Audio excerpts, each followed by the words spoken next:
Alors salut à tous et bienvenue sur la chaîne JusteGeek.fr. Alors aujourd'hui je vous retrouve pour une présentation d'une montre connectée de marque numéro 1, qui est une marque chinoise. Donc allez, c'est parti, déballage.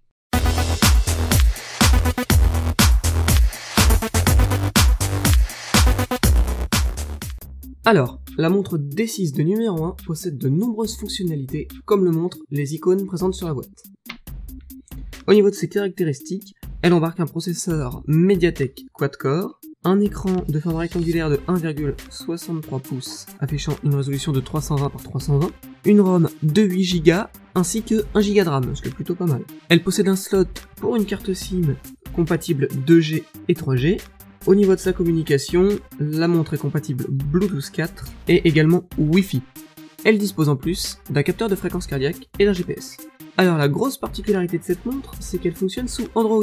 Oui, j'ai bien dit Android, et pas Android Wear, mais ça, on y reviendra tout à l'heure. Alors, l'intérieur de la boîte, c'est parti, on va ouvrir un petit peu.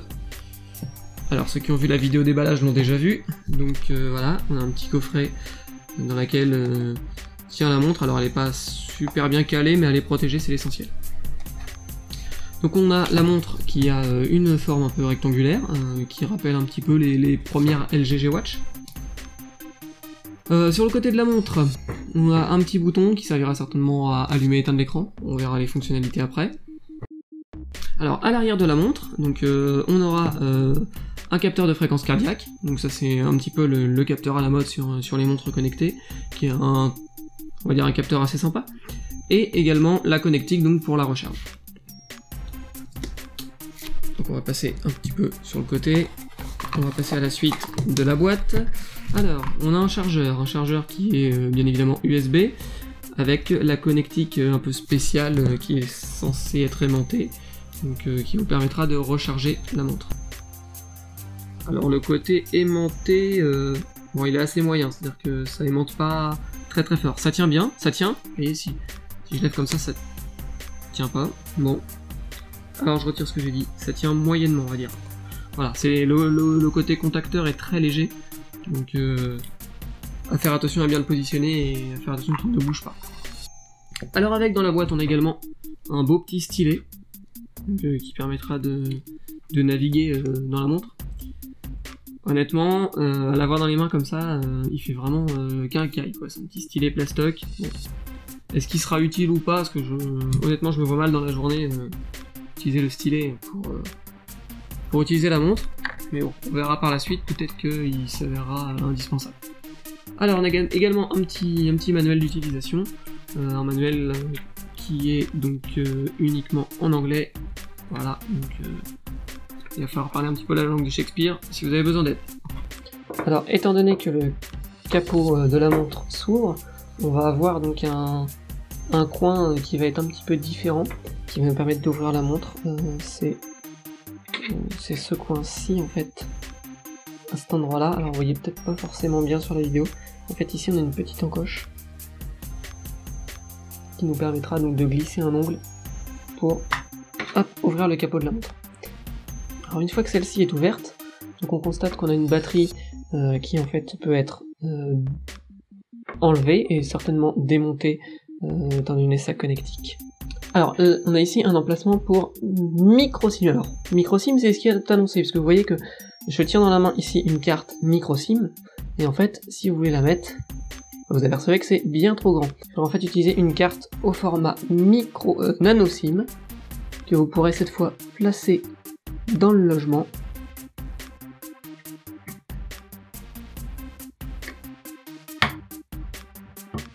On va venir ensuite refermer tout simplement la montre. Et on va donc démarrer avec la carte SIM pour voir un petit peu comment ça se passe. On va donc démarrer la montre. Alors je vais accélérer un petit peu cette phase parce que ça peut être un petit peu long, ça n'a pas spécialement grand intérêt. Alors au démarrage bien évidemment on est invité à taper son code PIN. Et là, paf, voilà. Donc là on a maintenant une carte SIM à disposition dans la montre. Et donc on va pouvoir voir un peu qu'est-ce qu'on peut faire avec. Alors si tout simplement donc vous balayez l'écran vers le haut, vous allez pouvoir avoir accès à plein d'applications, par exemple téléphone, qui doit permettre en principe de pouvoir téléphoner. Alors là par exemple on va essayer d'appeler par exemple la messagerie pour voir. 888.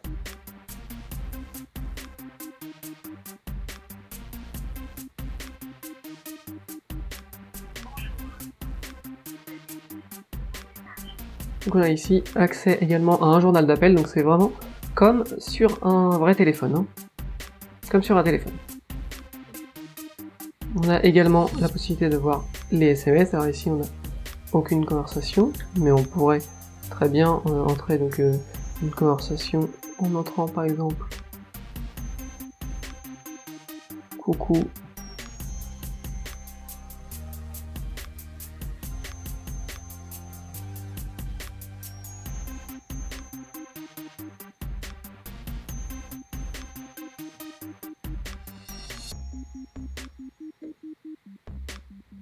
Là, il faudrait mettre un numéro de téléphone, bien évidemment. Et vous pourriez avoir votre message, pareil, et ça fonctionne vraiment comme sur un smartphone, hein. Donc ça, je vais être supprimé, car aucun destinataire n'est spécifié. Ok, voilà.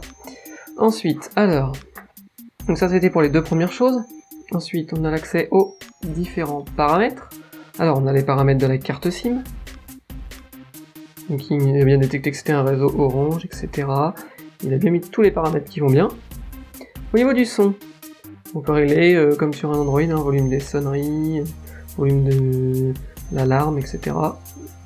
On va faire un petit coup de retour arrière. Au niveau de l'affichage, qu'est-ce qu'on a? Au niveau de luminosité, on pourra régler le temps de veille de l'écran et régler également la date et l'heure.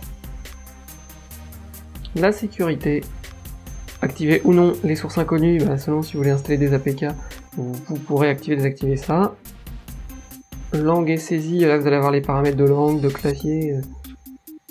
Alors je vais pas m'éterniser parce que ça n'a pas un grand intérêt. Sauvegarde réinitialiser si vous voulez réinitialiser. Et enfin on va les vérifier quand même dans le à propos. Numéro du modèle, version d'Android, niveau de correctif, etc., etc. On aura également la possibilité de faire des mises à jour éventuellement. Quand je l'ai déballé par exemple, il m'a demandé de faire des mises à jour. Maintenant je les ai faites. Il me dit que l'appareil est à jour. On va avoir un accès au Play Store. Alors bien évidemment, pour ici, il faudra un compte Google Play. Moi j'ai déjà rentré le mien, donc ça va aider. Et là, à partir de là, vous avez un vrai accès au Play Store comme n'importe qui, quoi. C'est-à-dire qu'en gros, vous pourrez installer toutes vos applications comme sur un téléphone. On a un navigateur internet. Alors je vous le dis tout de suite, hein, c'est très compliqué de s'en servir étant donné la taille de l'écran et des touches. On va faire quand même un petit essai. On va essayer d'aller sur Juste Geek. Paf. Et là vous ne connaissez être là, hop, Juste Geek ici. Donc, comme vous pouvez voir ici, c'est quand même pas tellement utilisable, hein. C'est vraiment... Là, on va essayer de rentrer dans mon article. Par exemple, on va aller le tutoriel ici. Voilà, donc vous allez voir que tout de suite,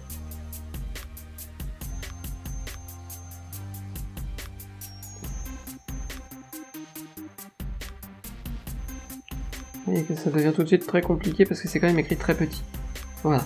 Donc c'est pas ce qu'on fait de mieux avec la montre, mais bon, elle a le mérite de le faire, donc pourquoi pas. Alors ensuite, on a un agenda, forcément. Voilà, vous pourrez planifier vos rendez-vous sans problème.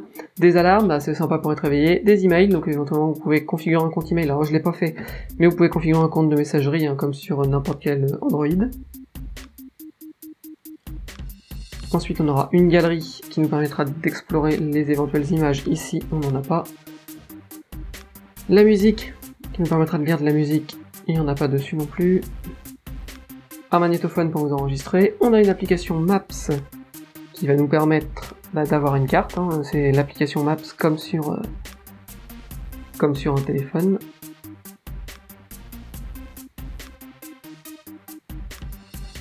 Voilà, donc là en fait, ça reste assez compliqué. Ah, il va nous localiser quand même, donc ça... Alors vous voyez que ça fonctionne.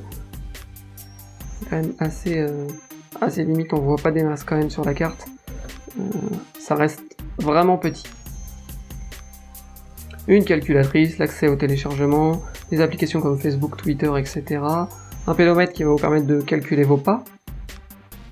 Ici, un gestionnaire de stockage qui vous permettra de voir l'espace libre 4 Go 6 sur un espace total de 8 Go. Alors, la D6 ne dérogera pas à la règle des montres connectées, donc vous aurez bien évidemment plein de cadrans différents que vous pourrez changer. Donc, il suffit de rester appuyé et là, après, de faire défiler, vous avez le droit à plein de cadrans. Alors, par exemple, vous voyez, peut-être un petit cadran comme ça qui peut être sympa. Alors, il y a vraiment le choix. Hein, donc là, hop, on peut faire défiler. On peut mettre des cadrans qui sont ronds également, même si la montre n'est pas ronde. Alors, ils ne s'occuperont pas forcément tout l'écran, hein, bien évidemment. On aura des petites pertes au niveau du cadran, mais ça reste que pour le cadran. Bon, pour toutes les autres fonctionnalités, il n'y a pas de souci. Vous aurez l'affichage complet. On va regarder qu'est-ce qu'on a d'autre. On peut avoir un peu des affichages un petit peu plus modernes comme ça. Par exemple, vous avez la date en bas. Alors le format dateur sera bien évidemment à modifier. Hein. Voilà. Qu'est-ce qu'on a d'autre? On peut avoir un petit cadran un peu comme ça, avec plein de blocs. Voilà. Et puis voilà, vous avez vraiment plein de cadrans de styles différents. Voilà. Avec la possibilité bien évidemment de rajouter des cadrans. Alors vous avez plein d'applications hein, que vous pouvez installer sur le Play Store. Il y a plein d'applications disponibles pour rajouter des cadrans. Alors, vous l'avez compris, cette montre fonctionne exactement comme un smartphone Android. En gros, c'est comme si vous aviez un smartphone directement sur le poignet. Alors, le côté pratique, c'est sympa. Maintenant, on peut avoir une autre utilisation de cette montre, puisqu'on peut s'en servir un peu comme l'équivalent d'une montre Android Wear, c'est-à-dire juste un déport d'affichage pour bénéficier des notifications, des SMS, mails, etc. directement sur la montre, donc sans sortir son téléphone de sa poche. Pour cela, il va vous falloir installer l'application fournie par le fabricant. Alors en fait, pour télécharger l'application, tout simplement, il faudra utiliser le manuel. Vous avez un QR code à scanner. Une fois que vous avez scanné ce QR code, ça va vous permettre de télécharger une application au format APK qu'il faudra donc installer. Alors attention, il faut forcément activer les sources inconnues pour installer les APK. Alors au niveau de ce fonctionnement un peu écran déporté, je l'ai testé, hein, mais honnêtement, je suis pas convaincu. C'est-à-dire que déjà, j'avais pas comme sur Android Wear les notifications qui arrivaient direct sur l'écran d'accueil de la montre, donc il fallait forcément que je balaye sur le côté pour aller vérifier les notifications. Et puis également j'avais les notifications en double, hein, comme vous pouvez le voir ici, donc pas très pratique. J'ai largement préféré l'expérience autonome, on va dire, avec la carte SIM, plutôt qu'une utilisation avec l'application fournie. Et en plus, je trouve ça frustrant donc d'utiliser la montre. Il y a plein d'applications dessus, et si je l'utilise de manière juste écran déporté, il y a plein d'applications qui vous serviront pas. Donc elles y sont, mais au final vous utilisez la montre à 10%. Donc je trouve que c'est pas il n'y a pas tellement d'intérêt à l'utiliser dans ce mode-là. Alors on va attaquer un peu un bilan de la montre avec les plus et les moins. Dans les plus, bien évidemment, la montre est connectée, donc avec un emplacement pour carte nano SIM. Donc moi je l'ai testé avec le réseau Orange, donc j'avais capté la 2G, 3G sans problème. Donc pour le coup c'est vraiment bien parce qu'on avait vraiment un produit qui est autonome. Ensuite, le deuxième point positif, c'est sa légèreté, et donc le fait qu'elle est agréable à porter. Elle ne dérange pas quand vous l'avez au poignet, c'est vraiment, elle sait se faire oublier par sa légèreté, donc ça c'est vraiment un avantage. Le troisième point intéressant, c'est le prix de la montre. En effet, vous pourrez la trouver sur le site gearbest.com entre 70 et 80 euros, alors que d'habitude quand on parle de montre connectée, on est souvent à 200-300 euros. Là, on a vraiment un tarif bien plus abordable et bien plus raisonnable. Et on va maintenant parler des points négatifs. Alors le premier point négatif, comme vous l'avez vu en intro, c'est la connectique. Donc la connectique va vous servir à charger la montre et aussi à la brancher sur votre PC si vous voulez récupérer les données qu'il y a dessus. Vous pouvez accéder au stockage interne de la montre. Voilà, honnêtement, le connecteur tient pas bien et tout, et c'est pas génial. Du coup, ça ne devient pas pratique pour la charger parce que on sait pas trop comment positionner la montre, comment positionner le chargeur, faut pas que ça bouge, etc. C'est vraiment le gros point négatif. Après, je pourrais éventuellement soulever un deuxième point négatif, qui est pas vraiment un point négatif dû à cette montre en particulier, mais plutôt à toutes les montres en général. C'est qu'on se retrouve avec un écran petit comme ça, et du coup, pour ce qu'elle vous permet de faire, c'est pas toujours agréable. Prenez par exemple le surf sur internet. Est-ce que vous voyez naviguer sur un écran grand comme ça avec des caractères tout petits? C'est pas génial. Honnêtement, au niveau de l'expérience utilisateur, c'est pas ce qu'on a fait de mieux. Malheureusement, ça reste une montre. On préférera quand même regarder du coup sur un smartphone, sur une tablette. Toujours est-il que la montre le fait pour un besoin occasionnel où ça peut le faire. Voilà, ma review de la D6 de numéro 1 s'arrête ici. J'espère que vous avez aimé cette vidéo. Si c'est le cas, mettez un petit pouce en l'air sur YouTube. Ça permettra de mieux référencer la vidéo. Abonnez-vous également à la chaîne pour pas manquer les prochaines vidéos que je vais faire. Et puis partagez sur les réseaux sociaux pour m'aider à me faire un peu plus connaître. Sur ce, je vous dis à la prochaine. Allez, ciao!